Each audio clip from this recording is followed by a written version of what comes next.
Our objective here is to find the solution of differential equation of first order by the method of exact.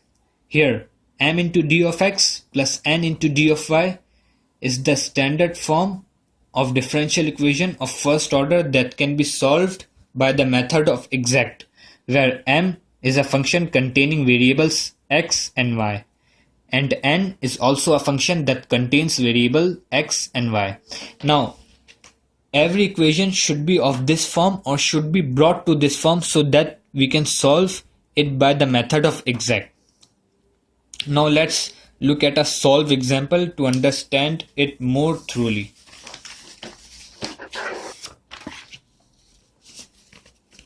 We have a question that clearly says that x into 1 minus sine of y into d of y, which is equal to cosine of x minus cosine of y minus y into d of x. Now, this equation is not in the standard form. So then we'll have to arrange it in the standard form. We can do so by taking this right hand side term and placing it in the left hand side. That it would become minus the term cosine of x minus cosine of y minus y into d of x plus x into 1 minus sine of y into d of y.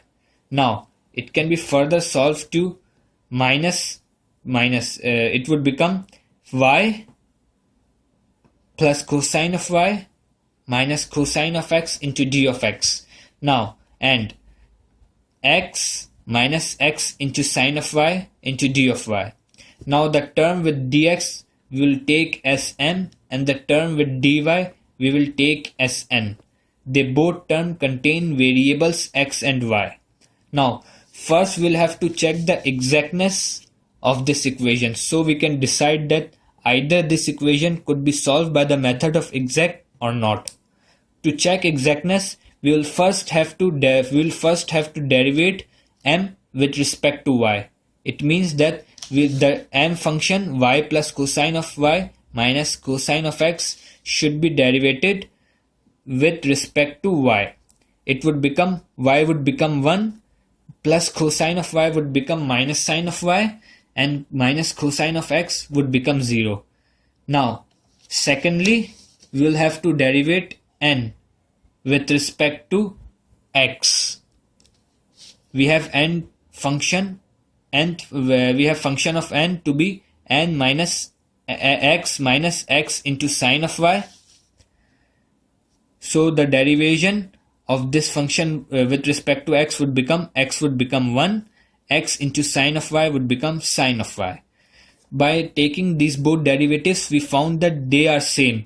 Hence, we can say that this question or this equation can be solved by the method of exact.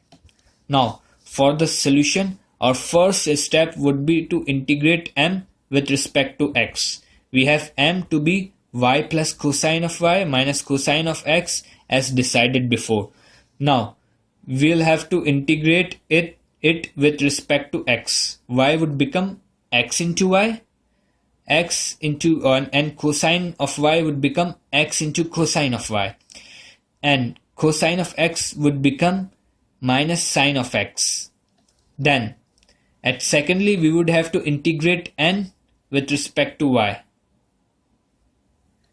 The n term with respect to y integrate would be x would become x into y, and x into sine of y would become x into cosine of y.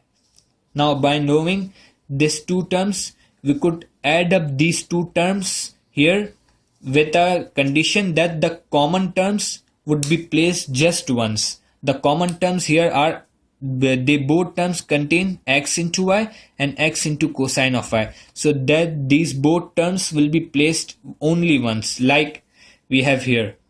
We have x into y just placed 1 and x into cosine of y just placed once, and the remaining part which we have here is minus sine of x. We put it here. Now we have equated it, and it is equals to the c, which is the constant of integration.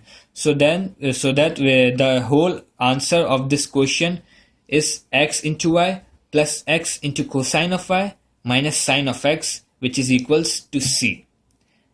This is the answer.